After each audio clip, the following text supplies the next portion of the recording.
Hi there and welcome back. I'm Mike, and if this is your first time joining us, I'm so glad you're here. Today, I want to talk about something that affects a lot of folks, especially after we hit a certain age. And no, it's not some scary medical jargon or something you need a dozen doctor visits to understand. It's something far simpler and more common than most people realize: falling. Not just tripping over a rug or slipping in the shower, though that can happen too, but falls that seem to come out of nowhere. You're walking through your own kitchen or getting up from your favorite chair, and boom, it happens. If you're over 70 or someone you love this is something you want to hear. Because the truth is, most falls at that age don't happen because of a sudden health crisis. They usually happen for one incredibly simple reason, and today we're going to talk about that. I've invited someone very special to help us unpack all this. He's been practicing medicine for over 25 years. And if you've got aging parents, or you're in your 60s, 70s, or beyond yourself, he's the kind of expert who gets it. Please welcome Dr. David Harper. Thanks so much for having me, Mike.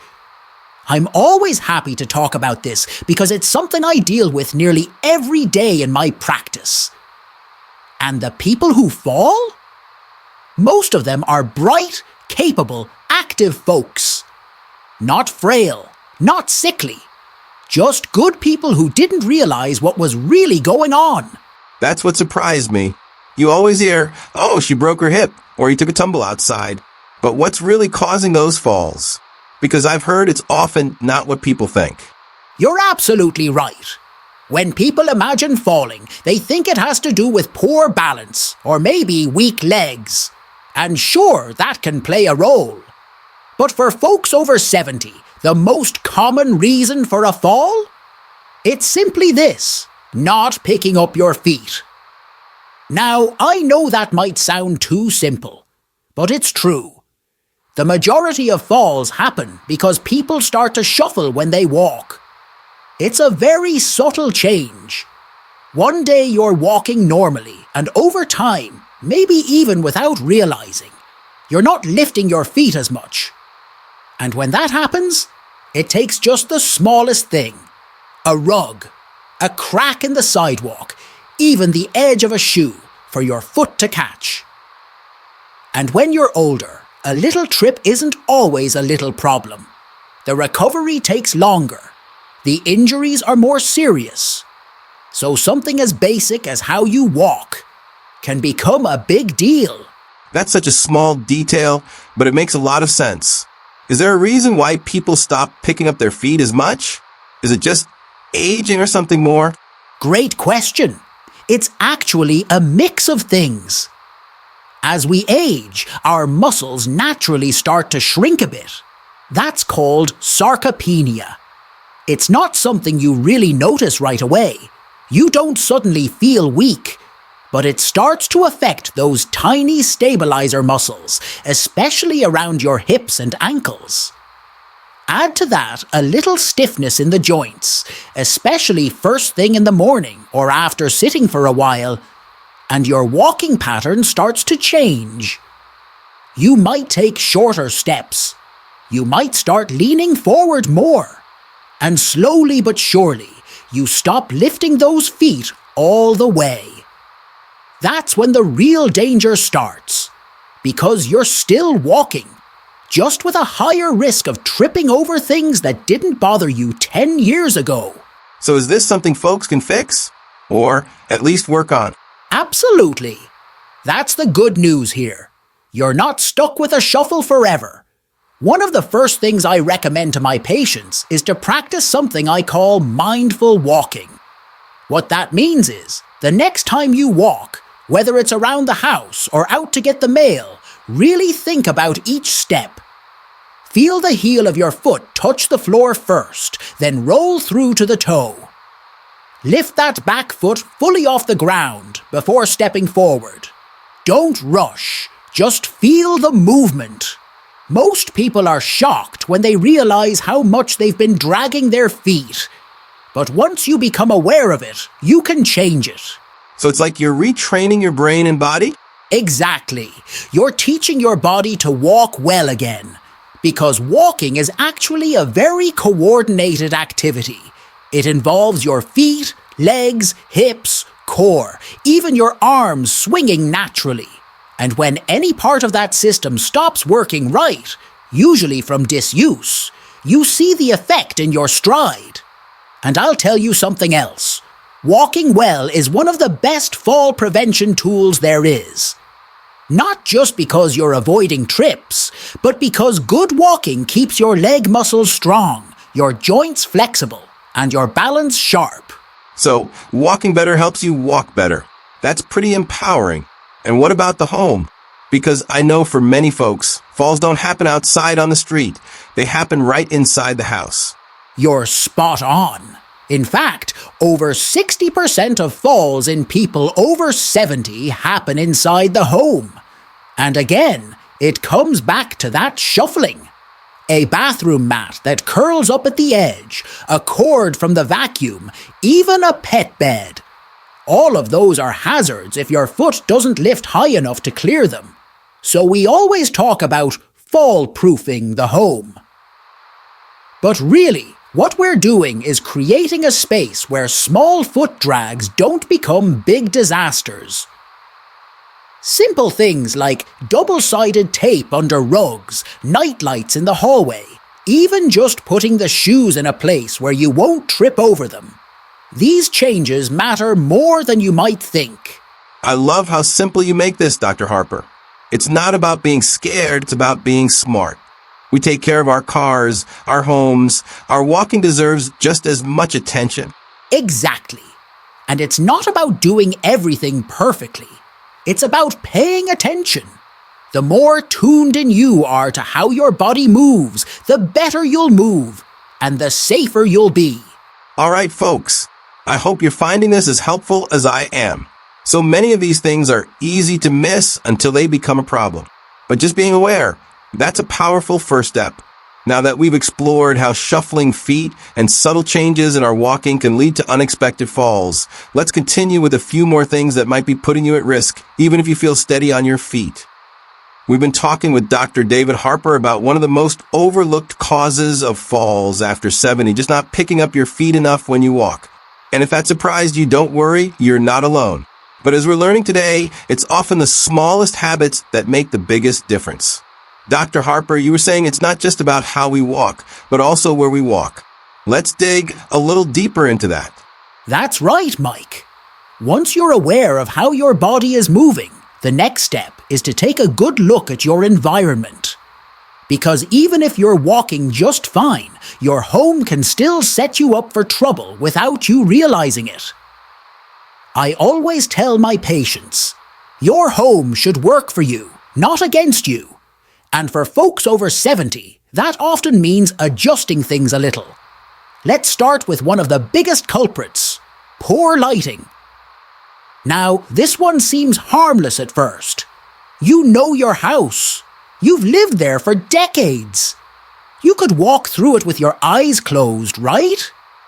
But as we age, our eyes take longer to adjust, especially when moving from light to dark. So if you're going from a bright living room into a dim hallway or a bathroom in the middle of the night, that's a risk right there. One missed step, one edge you didn't see. That's all it takes.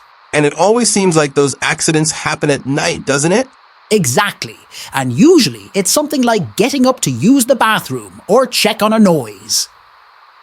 So I always recommend nightlights in key areas: bedroom, hallway, bathroom. These little plug-in lights are inexpensive, automatic, and can be lifesavers. And here's another tip. Avoid overhead lights for nighttime trips. They're too bright and jarring. Use soft, low lighting that gently illuminates your path. That way, your eyes don't need to readjust so harshly. That makes a lot of sense. What about furniture? Because I know some people love their coffee tables and side stools, but I imagine those can get in the way. They sure can, especially if your walking stride has changed. That shuffling motion we talked about? It increases the chance of clipping a table leg or bumping into something with your shin. I had a patient, lovely woman, 74 years old. She tripped over a low ottoman she'd had for 30 years. Never had a problem with it before. But her gait had changed, and suddenly, it was in her way. She fractured her wrist trying to catch herself. That's why I always suggest walking through your home and really looking at the layout. Not just how it looks, but how you move through it. Is there enough room between the couch and the chair? Do you have to twist or step around anything? If you're using a cane or walker, is there space for that too? Even something as simple as cords, lamp cords, extension cables, those can be hidden traps. Tape them down or reroute them completely. It sounds like you're helping people think about their home like a path they're navigating, rather than just a place they live in. Exactly. That's a great way to put it. Because when we're young, we tend to hop over things, twist around corners, and do all sorts of little acrobatics without thinking twice. But after 70, your body's a little slower to react. And if the environment isn't on your side, that's when falls happen. Another thing I encourage people to think about is their shoes. This might surprise folks, but what you wear on your feet inside the house can play a huge role in stability. A lot of people love their slippers, and I get it, they're cozy. But many slippers don't offer good support. Some even slip right off your heel. That's a recipe for disaster. So I recommend shoes that are snug-fitting, non-slip, and have a solid sole. Some brands even make orthopedic house shoes now, which are perfect for support and safety. It's amazing how something as innocent as your favorite pair of slippers can be risky. And while we're on the topic of movement, what about transitions? Like getting up from a chair or bed. I've seen a few folks get dizzy when they stand too fast. Oh, that's a big one. It's called orthostatic hypotension, a fancy name for a drop in blood pressure when you change position too quickly. It's very common as we age. You're sitting or lying down, everything feels fine, and then you stand up and get a head rush or feel lightheaded. That moment, just 2 or 3 seconds of dizziness, is enough to make someone stumble, especially if they're near furniture or on a slick surface. What I recommend is a very simple routine. Before you stand up, sit for a second. Wiggle your toes, move your feet, flex your ankles. Then stand slowly, don't rush. And if you feel even the slightest bit dizzy, wait. Give your body time to adjust. Some folks even benefit from having a sturdy table or chair arm nearby when they stand, just to give themselves that added support. That little pause can really make a difference, huh? It sure can, and it's something people often overlook. They assume standing up is automatic, but as we age, everything takes a little more coordination. That doesn't mean you're weak or frail. It just means your body's changed and you're adapting. That's not failure, that's wisdom. I love that. That's not failure, that's wisdom. That should be on a t-shirt. Ha, I'll take one too. But truly, Mike, these adjustments don't take much effort. A little awareness, a little preparation, and suddenly your entire space becomes safer. You're not living in fear, you're living smart. And you're not giving up independence, you're protecting it. That's powerful. Exactly. Independence isn't about doing everything the hard way. It's about staying well enough to do the things you love, on your own terms, for as long as possible. That might mean changing how you do things, but it doesn't mean giving them up. Well, folks, we've covered some incredibly useful ground here. From lighting and furniture to footwear and transitions, these small changes can really add up. Let's keep this momentum going because next, Dr. Harper is going to walk us through even more habits and routines that can help you stay strong, steady, and safe every day. Welcome back. We've been having a really eye-opening talk with Dr. David Harper about falls after 70 and how they so often happen for simple reasons that can actually be prevented. We've covered everything from walking habits to the setup of your home, and I have to say it's been one of the most practical, hopeful conversations we've had on this channel. Dr. Harper, before we wrap up, I'd love to ask, what else should our viewers be thinking about when it comes to staying on their feet and out of the ER? Glad you asked, Mike, because there's one more piece that ties everything together: staying strong. When people hear the word fall, they usually think about tripping. But what they don't always realize is that strength, especially in the legs and core, plays a huge role in whether or not you catch yourself when you trip or end up on the floor. Let me put it this way. A small stumble doesn't have to become a full fall if your body has the strength to recover. That's why I encourage every older adult I see to keep moving. And that doesn't mean running marathons. I'm talking about simple, gentle strength building you can do right at home. That's encouraging because I know a lot of folks think it's too late to start exercising if they're in their 70s or 80s. It's never too late. In fact, I've seen people in their 90s improve their strength just by doing seated leg lifts or gentle wall push-ups a few times a week. The body is incredible. It wants to keep working. We just have to give it a little help. Even something as easy as standing up from a chair without using your hands is a fantastic exercise. Do that a few times a day, and you're already building the exact muscles you need to stay balanced. And walking, just regular, intentional walking, helps your legs, hips, back, and your heart. It also gives your brain that rhythmic coordination it needs to keep your gait smooth. Walking with a friend or listening to music while you do it can also make it something you look forward to. That's something everyone can do in their own way. Are there any specific exercises you recommend to help with balance? Absolutely. One I love is called the heel-to-toe walk. You can do it along a hallway or kitchen counter. Place one foot directly in front of the other, heel touching the toe. Walk in a straight line, slowly and steadily, and use the counter for support if you need it. Another one is standing on one foot while holding onto a chair. Just lifting one foot a few inches off the ground, holding it for 10 seconds, and then switching sides. That little challenge wakes up your balance system. And here's the thing.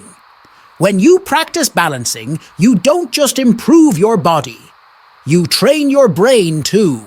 You're building confidence. You're saying, "I've got this."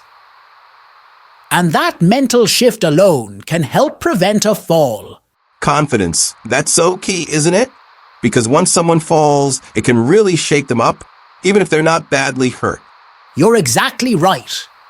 I've seen people who recover physically, but start avoiding activity because they're afraid it'll happen again.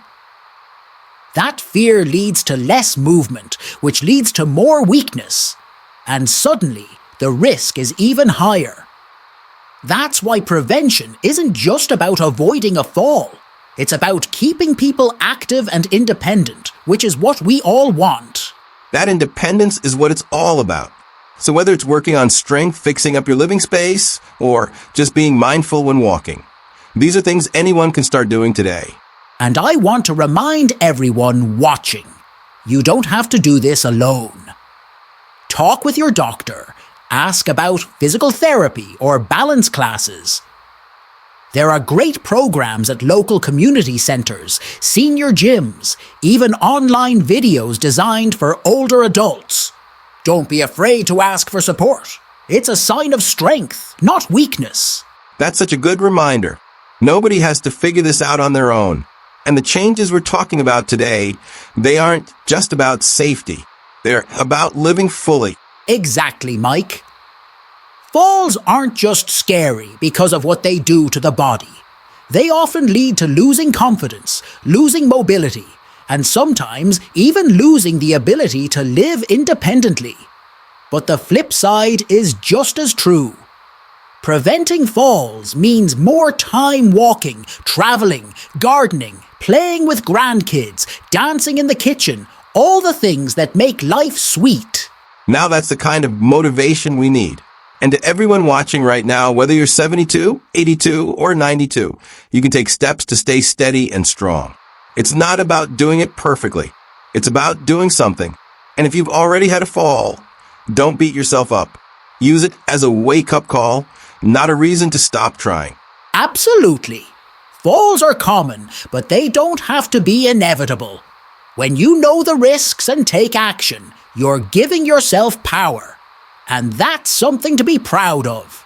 Dr. Harper, I want to thank you again for being here today. You've made something that seemed a little scary feel a whole lot more manageable. And for everyone watching, if this video helped you, do us a favor. Give it a thumbs up and make sure you hit that subscribe button. We've got more conversations like this coming, and we'd love to have you be a part of it. Also, we'd love to hear from you. Have you ever had a fall? What changes have you made in your life to stay safe and steady? Or maybe you've got a question about something you're dealing with right now. Don't be shy. Leave a comment down below, and we just might cover it in a future video. You are not alone on this journey. And if you're watching this today, that means you care about your health, and that's a beautiful thing. Take care of yourself, stay steady out there, and we'll see you next time. Stay safe, everyone, and remember, you've got this.